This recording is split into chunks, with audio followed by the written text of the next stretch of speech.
Good morning, guys. Tony Maritato here, licensed physical therapist, and in today's video I'm going to go through the 10 most common causes of shoulder pain.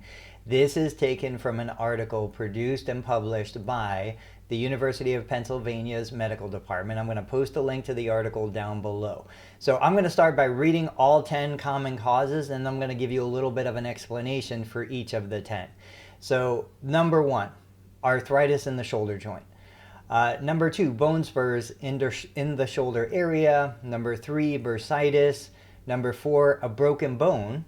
Number 5, a dislocation. Number 6, shoulder separation. Number 7 is frozen shoulder. We'll spend a little bit of time talking about that. Number 8, overuse injuries. Number 10, tears to the rotator cuff tendons. And number 9, poor shoulder posture and mechanics. So let's go through each of the 10. I'll give you a little bit of context around it, what you can expect, how you can differentiate, and when you really need to talk to your medical provider or take the next step.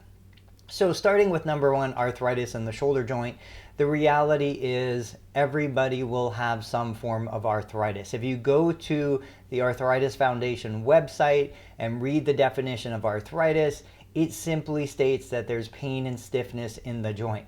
There's over 50 varieties of arthritis, from rheumatoid arthritis to osteoarthritis, lots of different kinds of arthritis. Arthritis itself is not a disease.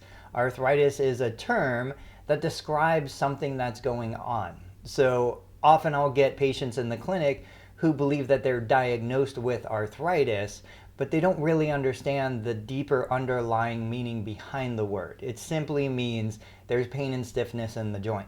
So arthritis is a component of shoulder pain, but arthritis can exist without shoulder pain, and that's an important distinction. So bone spurs in the shoulder area. When you think of the anatomy of the shoulder, and I've got other videos explaining the anatomy, you have a couple bones that make up the shoulder. You have the collarbone, which is the clavicle. You have the shoulder blade on the backside, which is the scapula. You have the humerus, which is the upper arm bone. And then, of course, the rib cage. The rib cage is a component of the shoulder structure, the architecture. And so when we talk about a bone spur, the most common area for a bone spur is a bony growth that happens at the end of either, this is called the acromion process. And what happens is, as the tendons are pulling on the bones form these protuberances, these little bumps that kind of come out. A bone spur takes years to form. It's kind of like a callus. It takes a long time. If I irritate my hand, maybe I'm raking, it's fall right now. If I do a lot of raking right now, I'm going to get a blister because I did too much too quick. But if I gradually expose my hand to the stress of raking, the skin will adapt by forming a callus. A bone spur would be similar to that, just bone instead of skin. So understand that just because all of a sudden you see a bone spur on an x-ray and you have shoulder pain, you probably had the bone spur long before the shoulder pain started. So it's easy to blame the bone spur for the problem, but that probably was there. And there are studies that look at asymptomatic shoulders, people that have no pain or symptoms, and they see all of the same degenerative changes. They see arthritis, they see bone spurs, they see rotator cuff tears, but no pain, no limitation. So we need to understand the whole picture. Bursitis. So a bursa is usually referred to as a fluid-filled sac. It helps to create some cushion. It helps to protect the tendon from rubbing against the bone. If you feel the outside of your shoulder and you feel a little bump right here, that bony bump is the top of the acromion process. Underneath that, there's a bursa, the fluid-filled sac, and that creates a little bit of cushion between the humerus, the bursa, and the tendons that are in there. So certainly a bursa can get inflamed. Anytime you see itis at the end of the word, bursitis, tendonitis, you know that that's actively inflamed. Typically something like this, a condition like this, if somebody took an over-the-counter anti-inflammatory, they'd get relief. The medication wears off, the symptoms would come back. That's a little bit of confirmation that yes, there's active inflammation going on. So a broken shoulder bone. Now, shoulder bone is kind of a misnomer. It's either a broken clavicle, a broken acromion or scapula, a broken humerus. but absolutely a bone fracture could be causing pain in the shoulder and the upper arm. The way you typically differentiate different kinds and causes of pain is, if I have a broken bone, when I stress the bone, there's going to be pain. But even when I'm not stressing the bone, there's going to be a deep, throbbing, aching, kind of gut-wrenching pain that's still going on in there. Whereas if I have a pathology or an injury to a muscle, usually when the muscle is resting, it's not so painful. When the muscle is active, that's what elicits the pain. Your physical therapist or your surgeon will be able to differentiate what structure in the shoulder, and usually there's more than one, is probably the contributing factor to either your functional limitation and or your pain. Because there are special tests that they can use to test each of the structures to determine what is involved with what's going on. So a dislocation of the shoulder. So typically what happens, and the way you think about it, the shoulder is really the joint in the body that has the most mobility. Because it's so mobile, because I can rotate it and reach back and reach forward and up and down and everywhere else, that mobility inherently comes with instability. And it's easy to dislocate a shoulder. Typically the humeral head will drop down out of the shoulder socket. When your shoulder is dislocated, there are signs and symptoms associated with that. Certainly there's immediate pain. Most people would know when their shoulder is dislocated. It's not the kind of thing that could be underlying. Like, people could have a rotator cuff tear, not have symptoms, not have problems. You know when your shoulder is dislocated, and it typically comes with some sort of mechanical stress or force. Maybe you fell, dislocated the shoulder. Maybe the dog ran and yanked your shoulder out of socket. Those are the kinds of things. But a dislocation will absolutely cause shoulder pain. A shoulder separation. So different than a dislocation, a shoulder separation often happens where the collarbone meets the shoulder blade. That's called your AC joint. And sometimes what will happen is you'll get a separation of that joint. The collarbone will kind of slip. The ligaments will tear. That's often associated with falling on your shoulder.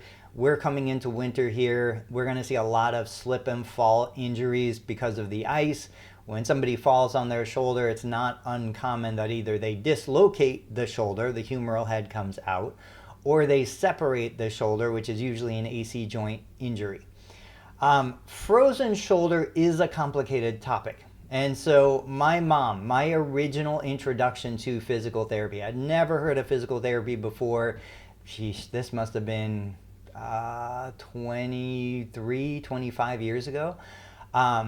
I was a graduate from Penn State. I had a kinesiology degree, bachelor's degree. I was strength coach. I was doing all this other stuff. Never heard of physical therapy, never had an injury myself. My mom developed frozen shoulder. That was my first introduction to the profession. Totally fell in love with it since then. But the reality is, when you look into the research of frozen shoulder, and it's way beyond the scope of this video, there is a lot of association with autoimmune conditions, with persistent chronic inflammatory conditions. So we look at somebody who has type 2 diabetes, somebody has other autoimmune issues. There's hormonal components that are involved with frozen shoulder. So it's far more involved than the simple mechanical, my shoulder is tight, my shoulder is painful, I must have frozen shoulder. The stuff that we used to think 20, 25 years ago really has been disproven and doesn't apply in today's science. So frozen shoulder is something that needs to be investigated far more deeply than we can discuss here. But it is a cause for shoulder pain. There are lots of associated symptoms, but the most common classic characterization is I'm limited in my mobility, and as I get to end range of motion, the pain increases. When I'm in a relaxed neutral position, arm down by my side, there is no pain. So overuse injuries, tendon injuries, overuse and tendon injuries, they're commonly associated with a specific event. So I might be a sedentary worker working at my computer, right? Computer programming all day long, not doing a whole lot. Maybe I jog, maybe I'm active. Then I decide to paint the exterior of my house. And so for the long weekend, I'm spending most of my day doing this motion. For the next day or the next week or even the next 6 weeks, I could develop an overuse injury of the tendons of the rotator cuff, of the bicep tendon, multiple areas around there, because I went from doing relatively nothing to doing 72 hours of intense overhead repetitive motion. That makes sense, right? You can understand how an overuse injury happens in that situation. So the tendons get inflamed, the muscle tissue gets broken down, you don't have enough recovery, maybe the nutrition isn't there, the hydration isn't there. We know that interrupted sleep influences poor tissue healing. So there's lots of factors that go into overuse. The best recovery process for a true overuse injury is maintaining a level of activity. We don't go to total sedentary lifestyle. We maintain a level of activity, but allow the tissue to rest and recover. And typically a true overuse injury, within the first 24 to 48 hours of active rest and recovery, we should feel significant improvement. If we don't see improvement after about 48 hours, then we want to start thinking about going into more investigation to figure out what's really going on.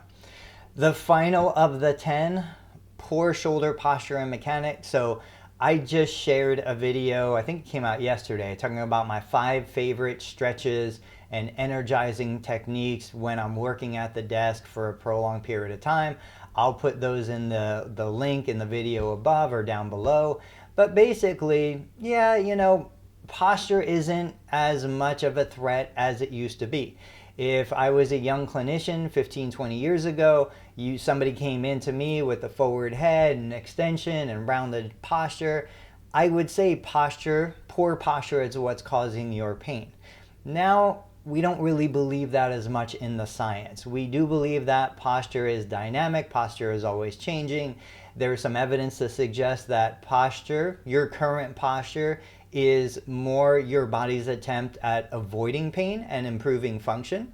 It might be an adaptive posture that's actually, although visually it looks like bad posture, it might be to your benefit to be in that position, and just arbitrarily trying to correct that is something that could cause other problems, mechanical issues.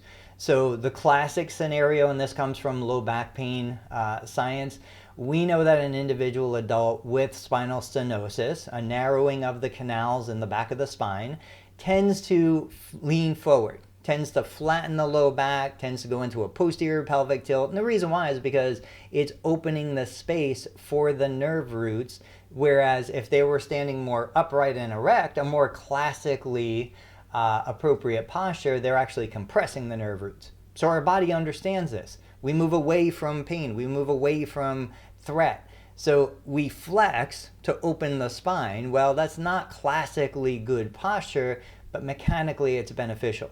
The same thing could be going on for the shoulder, the upper back, the neck. As we adapt to certain changes in our body, correcting those without understanding the context might cause more problems than help. So those are the 10. Certainly there's more causes of shoulder pain. Pain in and of itself isn't always associated with mechanical problems. Pain in and of itself isn't always associated with tissue injury. There's more and more research and studies coming out that we're just starting to scratch the surface of understanding pain. You know, when I was a younger clinician, new grad, pain was so simple. You had a mechanical problem, that's what caused your pain. If we fix the mechanical problem, your pain should go away. But that doesn't work. And you guys know that, especially those of you who are living with persistent pain, chronic pain.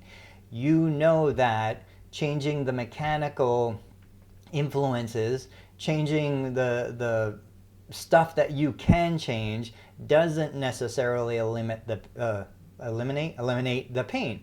So stay the course. Do your best, work on being healthy, understand the body as a holistic system. If I do something at one area, it's going to influence another, and just do your best to try and get to the root cause of what's going on, improve your function, improve your lifestyle, and at the end of the day, just keep taking little steps to make yourself better. Thank you so much for watching. I'll catch you on the next video.